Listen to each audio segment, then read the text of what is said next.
Hello students. Students, in previous classes I discussed addition of two vectors by triangular method and by parallelogram method. Students, first of all in this video I will try to explain once more the addition of two vectors by triangular method as well as by parallelogram method. I will discuss only formula and basic concept. Then I will discuss the addition of more than two vectors by polygon method and by resolution method. Student, as I told you that if there is a vector A, another vector B acting at some angle theta, so how can you find this vector A plus vector B? By triangular method I explained you that first draw this vector A and at the head of this vector A connect the tail of vector B like this. So I added this vector B, the tail of vector B at the head of vector A. Now the angle between these two vectors is theta, so make the angle between these two vectors, extend this A.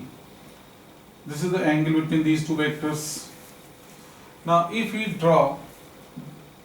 connect the tail of this vector A with the head of the vector B, so this is what resultant of these two vectors, which is given by vector A plus vector B. Student, as I told you, if this R vector is equal to vector A plus vector B, it means you can't add them directly.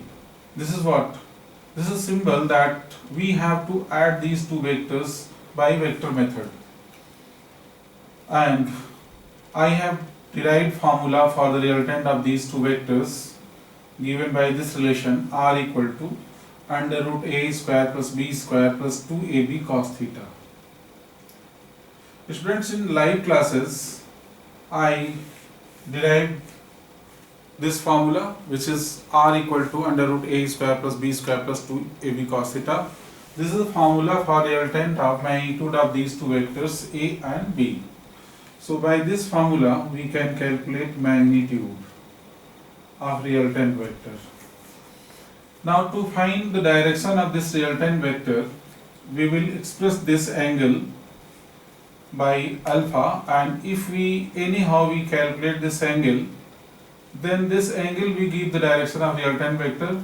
That is, with the help of this angle we can express the direction of this resultant vector. And I also calculated the formula for this angle alpha, that is tan alpha equal to B sin theta over A plus B cos theta. So this is the formula I discussed in previous class for direction purpose of resultant vector. Student, whether it is triangular method or parallelogram method of addition of two vectors, we have to apply same formula for magnitude and same formula for direction. Student, if anyone interested to add these two vectors by parallelogram method, then it is more easier than triangular method. See how we can add. Suppose the two vectors are given, vector A and vector B. Angle between them is theta.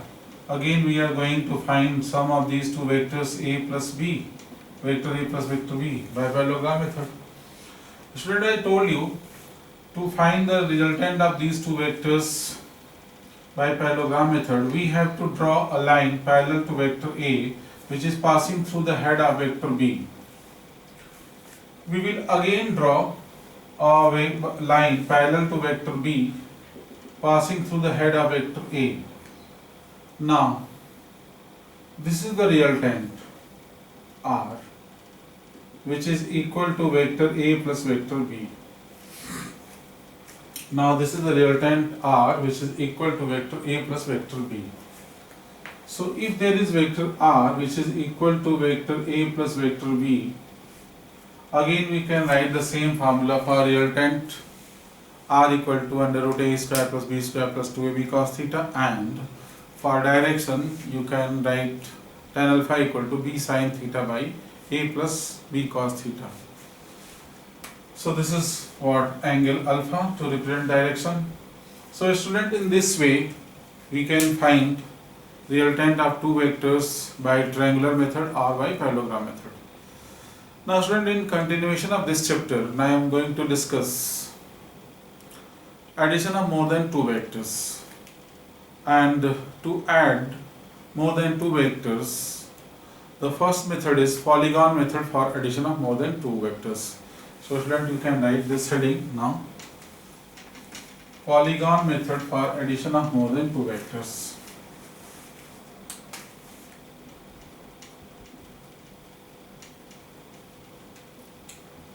Polygon method for addition of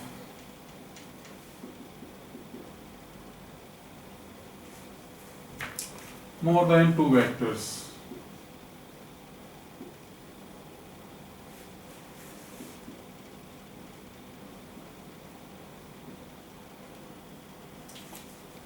So you can write this heading, polygon method for addition of more than two vectors. Suppose there are different forces or vectors acting at the same point. This one is vector A, this one is vector B, this one is vector C, and let this is vector D. Let angle between A and B is theta 1. Suppose angle between B and C is theta 2. Suppose angle between C and D is theta 3. In the same way, you can assume angle between A and vector D is theta 4. Now student, you have to find sum of all these vectors, that is vector A plus vector B plus vector C plus vector D. Student, we have four vectors, vector A, vector B, vector C and vector D. They are acting at different angles with each other. The angle between them is given, theta 1, theta 2, theta 3 and theta 4. We have to find the resultant of all these vectors. Now student, we have more than two vectors, that is, in this case I have taken four vectors. See how can we add them to find the resultant of all these vectors. First we draw the first vector A. So copy this vector A. To copy this vector A, we have to make similar length, same direction. So this vector A is copied. Now at the head of this vector A, we will connect this tail of vector B like this. See, we can connect the tail of vector B at the head of vector A, and this theta 1 is the angle between these two vectors. Now, these two vectors are added, vector A and vector B. Should keep in mind that magnitude of vector should be equal, its direction or orientation should also be same.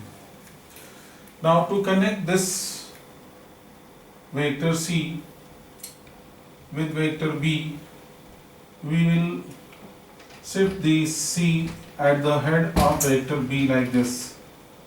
So at the head of vector B, we will connect vector C like this, and the angle between these two vectors is theta 2 given in the question part. So this is what angle theta 2. Friend, listen once more. First I made this vector A. At the head of this vector A, connect vector B. Then at the head of vector B, connect this vector C like this. So it is connected like this and this. Keep in mind that magnitude and direction must be same. Now at the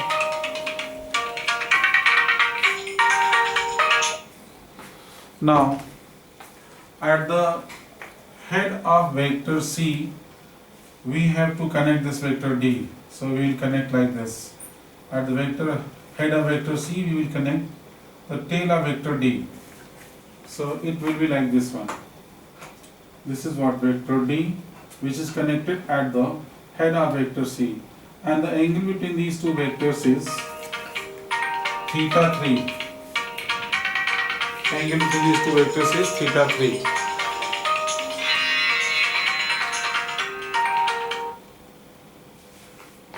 Angle between these two vectors is theta 3. Now, to find the resultant of all these vectors, we will connect the tail of vector A with the head of vector D. This is what vector D. So this tail will be connected with the tail of vector A is connected with the head of vector D. So student, this will be the resultant R, which is equal to vector A plus vector B plus vector C plus vector D. Now this is the resultant of all these four vectors. Listen once more. First we made vector A, then at the head of A connect this tail of B like this. Now at the head of this vector B connect tail of vector C like this. Finally at the head of vector C connect the tail of vector D. Student, always keep in mind that their orientation, that is direction and magnitude, should remain unchanged. Finally connect the tail of vector A with the head of vector D. So this is what resultant. Student, if anyhow you can measure the length of this vector, that length will give the magnitude of resultant vector. And if you measure this angle alpha, so you can express the direction of resultant vector. So in this way, by measurement method, you can solve the problems of more than two vectors addition. Student, you can write it. Thank you.